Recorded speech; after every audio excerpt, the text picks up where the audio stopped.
Hello and welcome on 360 Sport on Trust TV. I am Adeni Ajishafe. Well, it's time to talk sport again this evening. We have to look at stories trending around the globe, starting from the home scene. Super Falcons, as we speak, are preparing for Wafcon. Women African Cup of Nations are coming up in Morocco. Well, the good thing is that the ladies are talking tough, that they want to make sure they leave the 10th title after winning 9 times as the defending champion right now. The Super Falcons are really battle ready. They've been in camp for like a few days now, and they'll be moving from Nigeria to Morocco, while some players will be joining them in Morocco. Well, the good thing is that the ladies are really preparing ahead of this competition. According to their captain, Onome Ebi, says, well, they are ready for the 10th title, and they also want to make sure they qualify for the World Cup. That's why they are really working hard. They know they'll be playing Bayana of South Africa in their first game before they face the likes of Botswana and Burundi in their Group C games that will be coming up in that particular competition. But the good thing is that Super Falcons are defending champion, and they know what it takes to play African football. Hopefully, they'll do better. That will be the first story that I'll be looking at alongside Charles Ohaji. Good to have you, Charles. Yes, thank you. You look 1994, kind of. You are making me, you make me like this jersey again. Yes, thank you. Bringing back the memory of US 94. Yes, of course. Till date, we've not gotten to that level yet. We've not gotten to the second best in the world today. But with this jersey, Nigeria at a point, hope you know we were second in the world 94 before we became third, fourth with this jersey. Goodness. So whenever I see the jersey, I remember that Nigeria players in the world, we can even be number 1 in the world. It is very possible that we can be. With them, we had the hope that we could have been number 1. That jersey is also very beautiful and always bringing back the memory of Super Eagles, how they did well in 1994, even before Atlanta 1996. 1994 seems to be the sweetest year so far in Nigerian football history because no one gave Eagles a chance when they were going to the World Cup in 1994 in the US. But they shocked the whole world. Despite crashing out against Italy, we still made statement by becoming the topmost country from Africa, getting to be awarded 5th best that particular year. A good one for Nigeria. Well, we just hope that we keep getting better. We've been talking about women football. Super Falcons are ready. They are talking now that they want to make sure they win the 10th title. And Onome Ebi, the captain, has been talking, and all the players they are in camp, trying to get their acts together before the Wafcon begins. Yes, thank you, Adini. You see, for this particular set of Falcon teams, almost remind me of the 93-94 Nigerian Super Eagles teams. Why do I say that? A lot of these players are all playing abroad, are all playing in foreign clubs abroad in Europe, but a lot of them, 90% of them, cut their teeth from the local league. We watch them play for Bayelsa Queen, Robo Queen, we watch them play for all these teams, Ibom Angels, we watch them play Sunshine. We saw them play in the local league before going over to Europe. And of course, whenever they come back together, you see that these people, they have knowledge of African football. They are not just like what we see happening in the male football, where you see players that are not born in Nigeria, a lot of them, 50% of them are making the national team. Of course, they are not coming with the same mentality, with that same winning spirit, that same mindset that, look, I'm in Nigeria, I've followed Nigeria route, I've seen the weather in Nigeria, I've seen rainfall, I've seen everything that happens. I know Nigerians are all coaches, I know how passionate they are about football, and I know Nigeria have great talent. That's the first thing. When you know that, look, from the country I'm coming from, I'm privileged to play for the Super Falcons, that behind me, there are better stars coming up that are good like me, just that all they need is opportunity to play. So this team for me has been doing well. I mean, the coaches and general have been able to put them together, and they know themselves. Look at Ashilat, our top 9, Oshuala. Look at all of them. See, these people, they've been together, they know themselves, they know what to do. So I don't have doubt with Super Falcons teams. But all I expect from them is, of course, they shouldn't underrate these teams as they go forward. I think that was what happened during the Aisha Buhari tournament we had in Lagos. They underrated a lot of these teams. Especially and South Africa. And of course, they were punished. Yes, in the team, again, good one in the team, we've been having European-born players into the team. For the first time, you have seen a white girl playing and the core. They're playing their central defense. Coming in. They're all coming into the team. But again, as I said, they are coming in to meet that the team already have 70-80% of that team that have been together that come from Nigeria. So it will be easier for them to blend in. And African football, quite right, is different from every football elsewhere you play. Because African football, you need to be on your feet always, and of course, it's physical. And these players are physical and technical. So I think I have 100% hope on these girls to win their 10th title. I'm sure if they can beat South Africa, that will instill much more confidence in that squad. And then moving forward to Botswana, Burundi. But I love the fact that South African match is coming first. Yeah. It will put them at that level where they just have to be on their feet to play, because they know what Bayana did to them is like a time for revenge. Yes. For the Aisha Cup that they lost against them. And we know that when you look at the gap, South Africa seems to have closed that gap against Super Falcons a lot. So it's high time Super Falcons stand on their feet and say, no, we are still the best in Africa. We can't beat you guys. Yes. I think that, of course, I see that being very possible, because considering where we are playing the game, of course, the pitches matters and the weather where we are playing from. Tournament is being hosted in Morocco. And of course, Morocco have almost the similar weather from where all these ladies are coming from. Their clubs they've been playing for, and the pitches are good. Super Eagles got 10-0 in Morocco just some few weeks ago. So we expect the girls to also follow in that feat and also make a name for themselves. You will see against the Africa game is going to be a very tough game. If you check, you see, since Nigeria lost the World Cup ticket, all the national teams have been on their toes. And nobody is happy. We are all angry. We are sad. You can see it from the under 17 to the under 21 to the Falcons. Everybody is just not happy. Is not smiling. We feel we have lost out from a major tournament. That nothing, even we beat South Africa 10-0, cannot replace that joy of being at the World Cup. So every player, every coaches, all NFF, everybody are on their toes. Because right now, they know Nigerians being coaches are just waiting for one mistake to crucify everybody on board. So everybody is on his toe now to deliver. Good one there coming from Charles Ohaji, because Nigerians are really paying for the fact that 2022 World Cup, they won't be there. So painful. So almost every other team are doing everything possible to qualify. Super Falcons, they'll be playing the Wafcon. Flamingos, they've qualified for World Cup. You look at the Falcons, what they did, they've also qualified for Costa Rica. And as we speak, our under 21, they've done it. They've qualified for African under 21, and also we're looking at our under 17. They'll be playing tomorrow against Cote d'Ivoire, and hopefully they will also win to qualify for the final and then scoop the African Championship. Good one there. We'll be looking at Super Falcons' performance and preparation ahead of the Women Africa Cup of Nations that will be coming up in Morocco. Now we move away from Morocco. Let's talk about another one. For a while, Nigeria has been out of CAF awards. It's been a while that we see a Nigerian scooping this award, except maybe for a female like Asisat Oshoala, which has made us proud. But so far, we need to get it back. Well, CAF just announced that CAF award is back due to COVID-19. That award was stopped, and now it's coming back. July 21 is the D-Day when this particular award will be coming up. Well, according to CAF, well, captains and some selected journalists, technical committee, and all of that will be voting. Even the coaches of national teams will be voting for their candidate. Well, from the way it is, CAF award, any Nigerian this time? Yes, It's still with Salah. Of course, Mane. no, but let's look at it. If we have won the Nation Cup, if Nigeria has won the Nation Cup, you'll be talking about a CAF award coming to Nigeria. Who could it be among Nigeria? If you have won the Nation Cup, of course. Osman wasn't there, you remember? Wasn't there, but if we have won the Nation Cup... Maybe Moses Simon. Moses Simon could have been there. I mean, whoever in the midfield, we have won.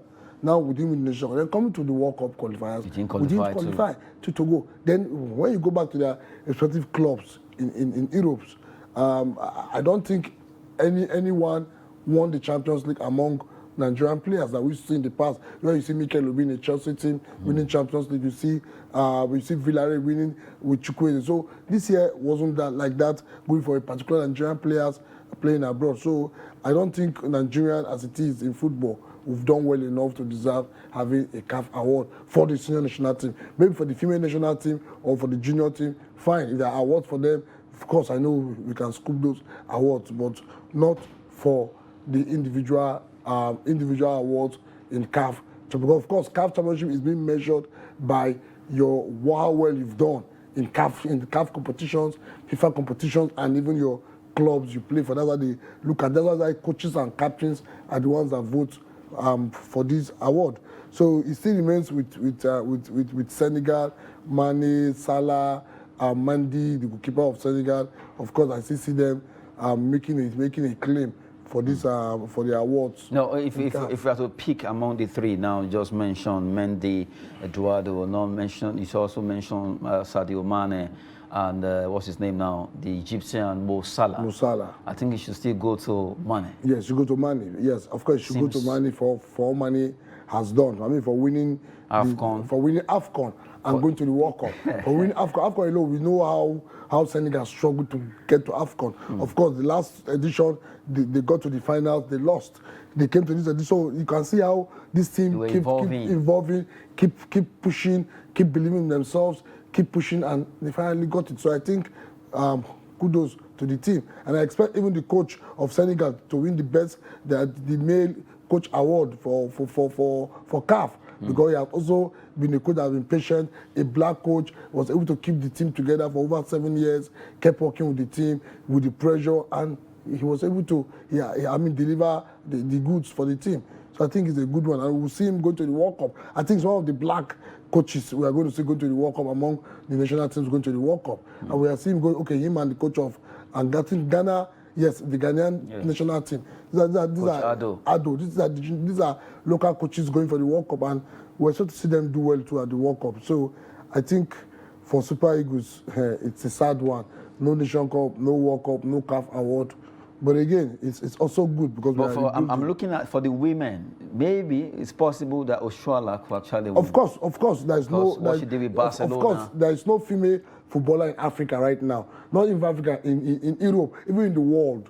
If you are going to call, yes, if you are going to call 5 female footballers in the world, you will call her among it.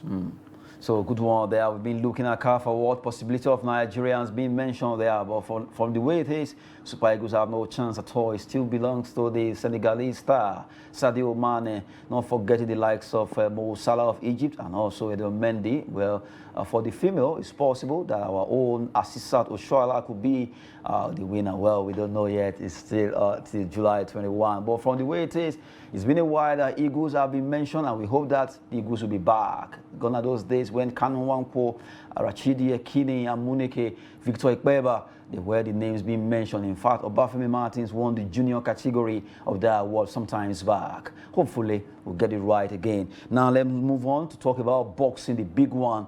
The WBA, WBO, IBF, that is World Boxing Association, World Boxing Organization, International Boxing Federation belt that has been with Alexander Usyk, will be a one that they'll be fighting for right now in a rematch. The bout has been slated for Saudi Arabia come August 20.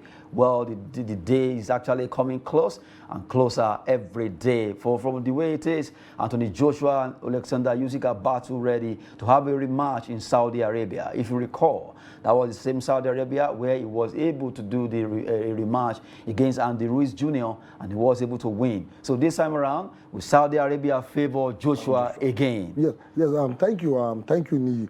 You see, every athlete has something peculiar about that athlete, even in football, even sportsmen. Now, Joshua has shown to be an athlete that always comes back. He's like a cat with 9 lives. He always, if he loses his rematch, he's always goes back. Look at what happened, and he comes back with that Nigerian spirit in him, that Nigerian blood. That look, I need to prove myself and win more titles. So I see Joshua. He's a lad that has learned from his mistake. And one thing in sport is you need to learn every day, you need to make correction, and you need to practice and work on where you feel your opponent had more advantage against you. So Joshua has been working all this while, changing managers, training. In fact, he has been quiet. Coaches, so many tactics, everything. And for a long time, he has been quiet, has been training. Of course, knowing the young lad at his age, he is right now.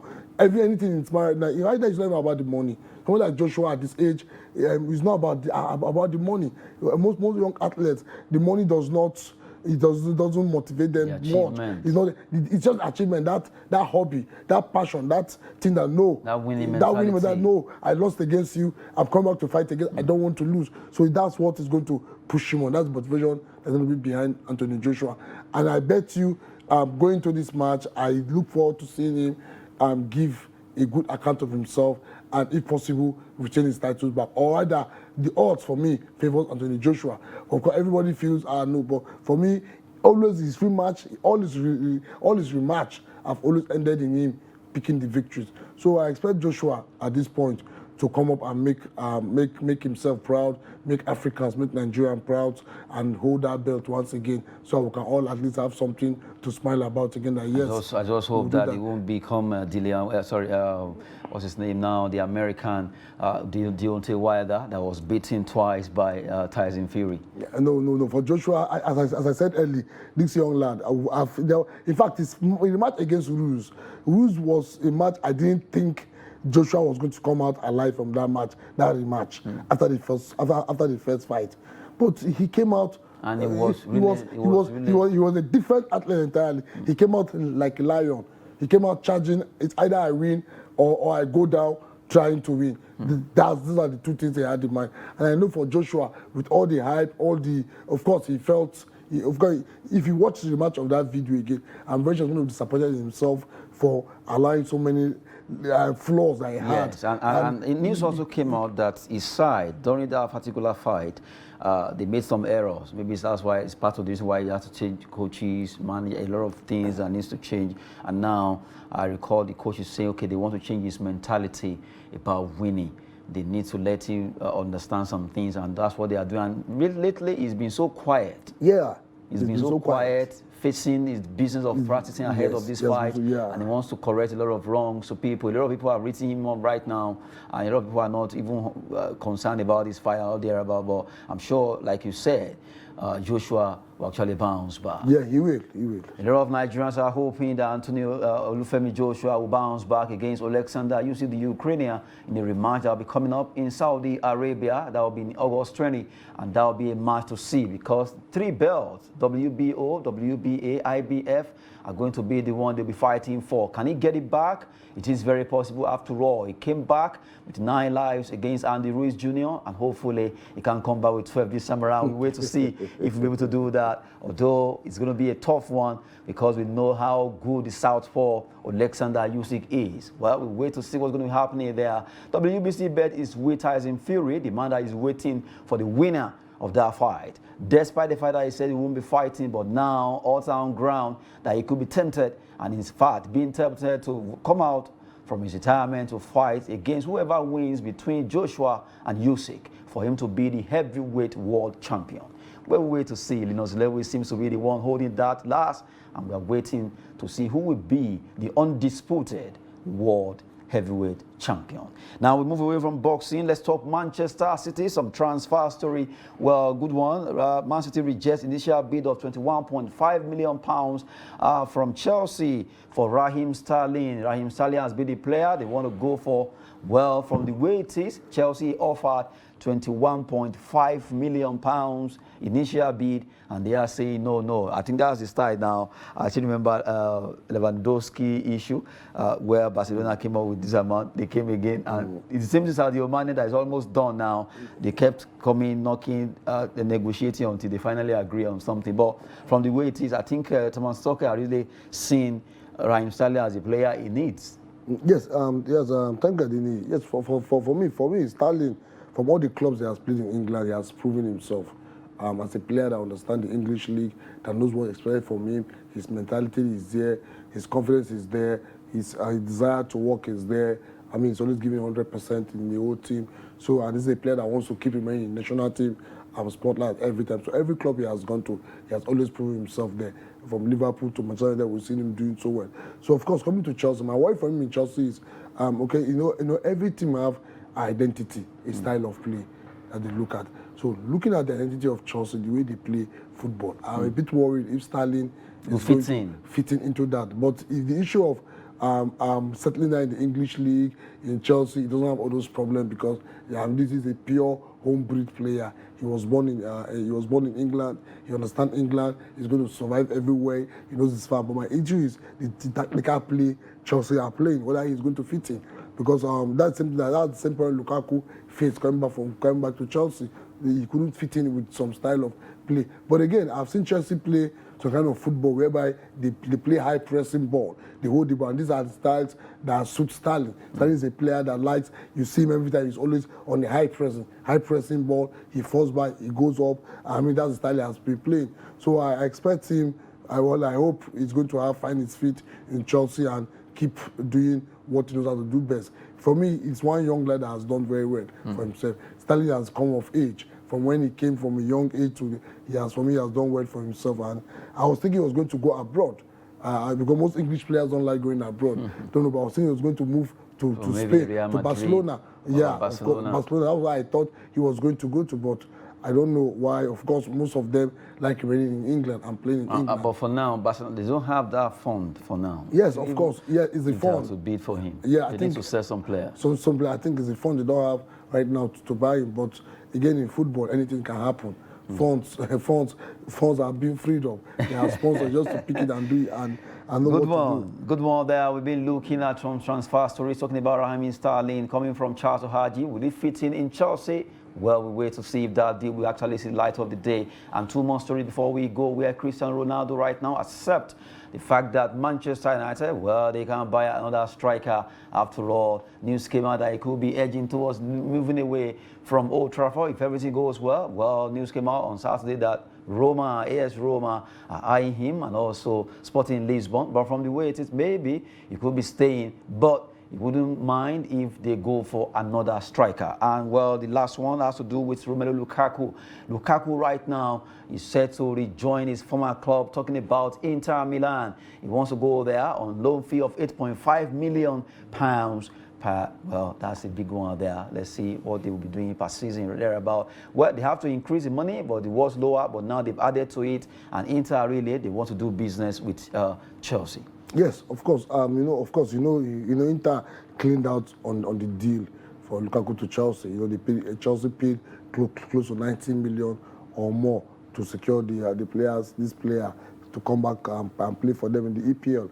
But of course, the player is clearly unsettled. If a player clearly he doesn't want to stay in England, he does not want to play there. I'm still surprised what really happened to Lukaku. Yes, he's unsettled. He was coming back to prove a point, yes, but alas, it didn't work out. Yeah, it didn't work out. He was unsettled with the style of the coach. Of course, I'm telling you, coaches most times play a big role in most players. To be having, they don't have that chemistry. Yes, in most players coming. Every coach have the style of players, the kind of players he wants to see how they play.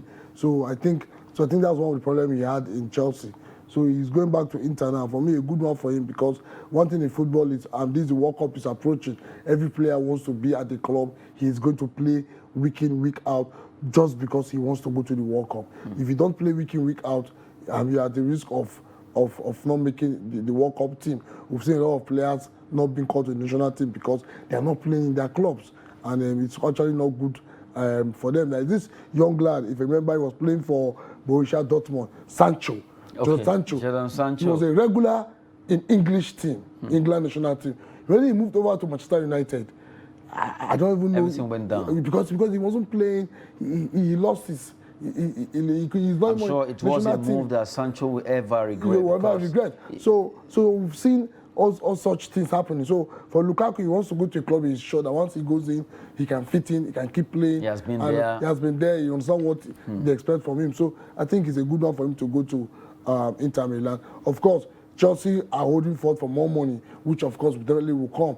If the players perform well, more money will come, and they will want to buy him back from Chelsea. That will be a good one there, coming from Charles Ohaji, the analyst we actually have for this evening. He's been talking tough concerning all these stories we've looked at, and we have to appreciate the fact that he has done well. But before we go, let's look at the CAF Award. Let me go back to that CAF Award, and you look at the fact that despite the fact that we have so much talent, what could be the reason why Eagles, although because we know that Osimhen has been injured and all that, but what could actually be the reason why our boys no longer belongs to those big teams? One of those where you think Nigeria, you think of Chelsea, you think of Inter Milan, you think of one big team or the other. But this time around, I think Osimhen and what's his name, Zaidou Sanusi, FC Porto, Osimhen for Napoli, and maybe those two that are playing at the topmost when it comes to each league.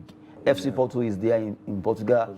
And you look at Italy, Napoli is among, by the time you mention Juventus, Inter, AC, Roma, then you think of Napoli. But others, it's like either mid-table or bottom of the table or thereabout. Maybe, could that be the reason? Or just tell us the reason why you think Nigerian players can't just fit in easily to those big clubs that can earn them this kind of award? Yes, thank you. Of course. It's part of it. If you only boil down to not winning the Nation Cup or not doing well with your national team, that's basically the truth. Now, if you check the '94 team, the US '94, '93 that they came, before then they went to that same team, went to Ojas 90. From Ojas 90, they came second in Ojas 90. Now finishing in second position. Senegal of course, Senegal gave a lot of them opportunities for a lot of teams in abroad, in Europe to see them. Ajax and Co, they were able to go to those such clubs. Then they came to Senegal 92 too, and they got to the semi-final. They won the bronze medal. Of course, they gave a good account of themselves, so it exposed them to clubs. Then coming to '94, they won the Wafcon Nation Cup. They went to the World Cup and they did very well. So it gives more exposure. In fact, for after France '98, Okocha secured one of the biggest deals, signing for PSG. So, but when they see him from the World Cup, just the 3 matches he played against Spain, Denmark, and Co, we were able to we signed him. So the problem is this: if national teams are not doing well, not giving account of yourself, it's going to be very difficult most times because these players have to struggle individually. Like Osimhen made this cut himself because he was good. Look at where he came from Lille. He was from Lille. In fact, from Belgium, he went to Lille. He was from Lille. That he came to Napoli. So you need to show because Osimhen is an exceptional player. These are exceptional footballers that we have. So they are in this big team. But as a collective team now, for you to be good, you need to see your nation. So how do you play well? What happens? Play well. If national team is doing well, I bet you all these Nigerian players will be in the top leagues. Good one there. What a way to wrap it up. Coming from Charles. Well, if your national team is really doing well, what a way it will get you to those topmost clubs across the world. Good one there. We have to wrap it up. I am Adeni Ajishafe. Thanks for watching 360 Sport on Trust TV. Thanks very much to thank you, Adeni. Charles. Good one there. We just have to go now. Thanks for watching. Well, from the way it is, maybe